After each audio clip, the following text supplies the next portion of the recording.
लगा कि हमारे आंखों में ऐसे दिखाई तो नहीं देता है, तो भक्तों को दिखाए तो भक्तों को भी वो दर्शन।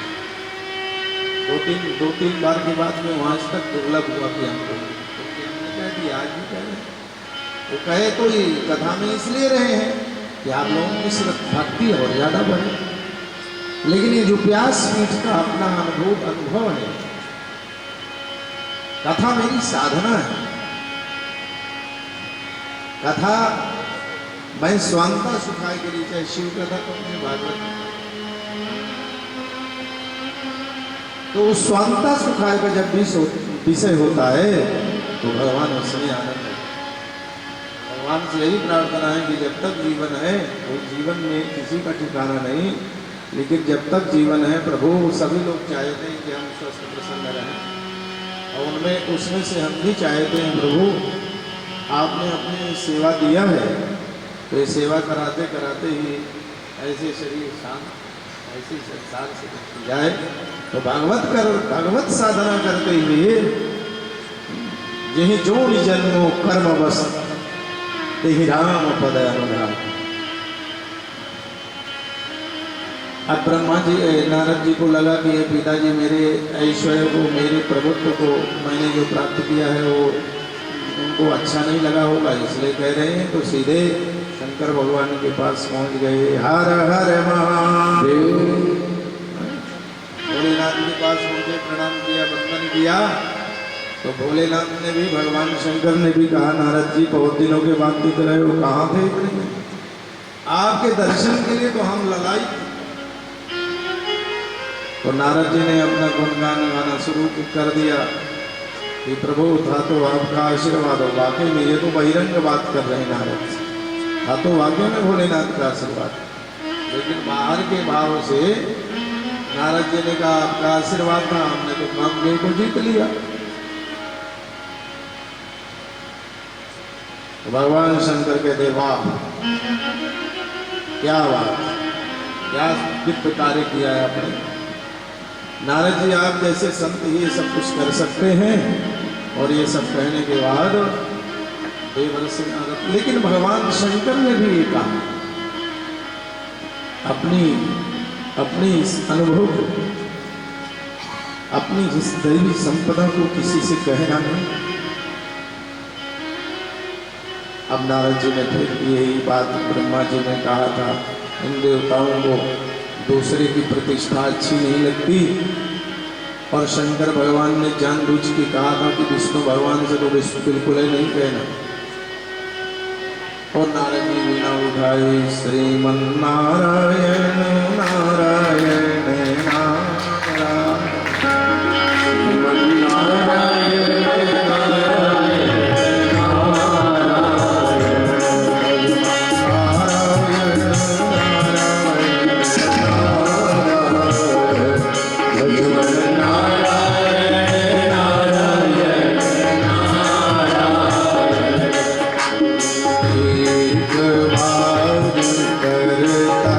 कर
भगवान को पता चला माँ भगवती लक्ष्मी जी के साथ थे तो बाहर आ गए।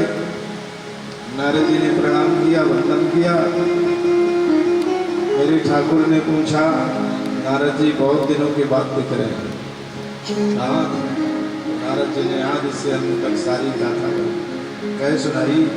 प्रभु आशीर्वाद आपका, और जो काम भगवान भोलेनाथ ने कभी किया था, आपके आशीर्वाद से हमने काम को जीत लिया। भगवान ने कहा, वाह कमाल, बहुत अच्छा किया। लेकिन भगवान ने सोचा कि नारद जैसे भक्त, इनको यदि अहम हो जाए तो फिर भक्ति की पराकाष्ठा कैसे। देवर्षि नारद बहुत अच्छा, लेकिन दर्शन के बाद जब देवर्षि नारद प्रस्थान करते हैं तो भगवान ने रास्ते में एक माया की नगरी रची। वहां एक राजा रचे, शीलनिधि नाम था वो राजा का। वो राज्य को, उस क्षेत्र को ऐसे सुसज्जित कर रखा था राजा ने कि देवर्षि नारद देख करके सहसा देवर्षि नारद का मन हुआ कि इस नगर में तो कभी मैं गया नहीं, कितना एक दिव्य दार्शनिक अलौकिक नगर है, इसे देखना चाहिए। तो देवर्षि नारद वहां पहुंचे। एक संत को आया हुआ देख राजा शीलनिधि ने देवर्षि नारद का भव्य स्वागत सत्कार किया। और नारद जी ने निवेदन किया कि ऐसा लग रहा है राजन, हम तुम्हें तो पहली बार मिल रहे हैं, लेकिन तुम बड़े पुण्यात्मा हो, तुम्हारे यहाँ कोई अच्छा सब कार्य होने वाला है। राजा बड़ी विनम्रता के साथ कहते हैं, महाराज मेरी बेटी का स्वयंवर है। तब तक मैं बेटी को बुला करके देवर्षि नारद को प्रणाम करवाया। नारद जी उस बेटी को, स्त्री को देख, जो सौंदर्यता की साक्षात प्रतीक थी, देवर्षि नारद देखते ही देखते। राजा कहते हैं, महाराज बेटी का भविष्य बताओ। देवर्षि नारद का चित्त वृत्ति तो एकाग्र नहीं थे, फिर भी बताते हैं जिसके साथ इसका विवाह होगा वो भाग्यशाली हो, सदा सर्वदा इसका अहवाद सुहाग चिरस्तुत रहने वाला है। राजन सुख समृद्धि से सदैव ये कन्या परिपूर्ण रहे, कि किसी प्रकार का कोई कष्ट इसके जीवन में आने वाला है। ये सब बखान करते हुए देवर्षि नारद के मन में विचार आया कि अब इस बेटी से ब्याह करना। विवाह का प्रस्ताव, ब्रह्मा जी के 10 बेटों में देवर्षि नारद थे, और जब विवाह का प्रस्ताव आया था महाराज कर्दम ऋषि के सामने, तो देवर्षि नारद ने इनकार कर दिया था कि मुझे यावत जीवन ब्रह्मचर्य व्रत का पालन करके भगवान की आराधना करना है, विवाह नहीं करना। लेकिन आज वही संत जो अभी कुछ दिन पहले त्रिदेवों को कह रहे थे कि मैं कामदेव को जीत लिया, मिनटों नहीं लगा, धरी न काहू धी बाबा जी की मानस में सबके मन मन सिज हरे। और इस संसार में ऐसा नहीं है जीव जिसे कामदेव ने अपने बाणों के प्रयोग से घायल न किया। लेकिन बचे कौन?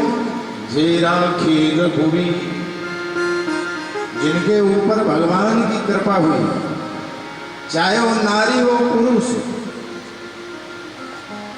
वही संसार में इस काम से बचे। नारद जी के मन में विचार आया, जीवन भर भगवान की साधना की है, तो चलो आज भगवान से कुछ मांगते हैं। तो भगवान के पास चलते हैं। तो भगवान के पास चलने के लिए देवर्षि नारद आगे बढ़े। तो भगवान क्या सोचे? भगवान ने सोचा, देखो भगवान सर्वांतर्यामी, भगवान ने सोचा भक्त मेरे पास आ रहा है तो इसको देर लगेगी, याद किया है तो चलो हम प्रकट हो जाते हैं। प्रेम ते प्रकट हो ये जिनी आगी, भगवान वहीं पर प्रकट हो गए कहे बोलिए भक्तवत्सल भगवान की जय। नारद जी ने प्रणाम किया और कहा प्रभु हमको आपे के पास जाने। भगवान ने कहा हमें पता था इसीलिए अभी आ गए, तुमको तो जाने में देर लग। कहो नारद जी हम क्या सेवा करें आपकी। नारद जी संकोच करें। भगवान ने कहा भक्त को भगवान के सामने कोई संकोच नहीं करना चाहिए। आप सच सच बताओ क्या चाहते। तो नारद जी कहते हैं गृहस्थी बसाना चाहे। भगवान ने कहा गृहस्थी बसाना चाहते हो तो बढ़िया मकान बनवा के दे देता हूँ, सारी सब व्यवस्था कर देता हूँ। तो नारद जी ने कहा वो तो बाद में आप करे ही करे, पहले शादी हो जाए, पहले वो कुछ उपाय करिए जिससे शादी हो जाए। भगवान ने कहा वो क्या। जीवन भर आपका गुणगान गाएं तो थोड़े समय के लिए अपना स्वरूप हमको दे दीजिए। आपके स्वरूप को देख करके देश देशांतर के राजा महाराजा राजकुमार आएंगे तो राजकुमारी हमें माला पहना देगी, शादी हो जाएगी, अपना स्वरूप ले लेना। नारद जी बातों में कहते हैं प्रभु वो सांसारिक जीव स्वेच्छा से बहुत कुछ मांगता है, लेकिन मालिक को वही देना चाहिए जिसमें उसका कल्याण हो। यही बीती हो नाथ हित हो, यही बीती हो नाथ हित हो, यही बीती हो नाथ हित हो,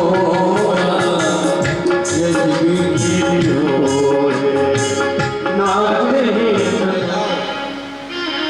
और नारद जी जब पहुंचे जहां स्वयंवर इच्छा स्वयंवर हो रहा था तो भगवान ने क्या रूप दिया, बंदर बंदर बना। लेकिन प्रभु अपने भक्त की ऐसी मर्यादा रखते हैं, राजकुमारी के अलावा दो रुद्र गणों के अलावा कोई नहीं देख रहा, बाकी सब उसी स्वरूप में देख रहे थे। भाव क्या है? भाव यह है कि भगवान अपने भक्तों की मर्यादा की भी रक्षा करते हैं, अपने भक्तों का उपहास नहीं होने देते। अब वो राजकुमारी माला लेके आई, बढ़िया स्वर्ण माला, तो माला पहनाने के लिए नारद की राजकुमारी को दिखे वो बंदर कर, तो राजकुमारी उधर गई। नारद जी बार बार उठे बैठे। शिव गणों ने कहा अपना मुख को देखो पहले शीशे में, फिर माला पहनोगी वरमाला।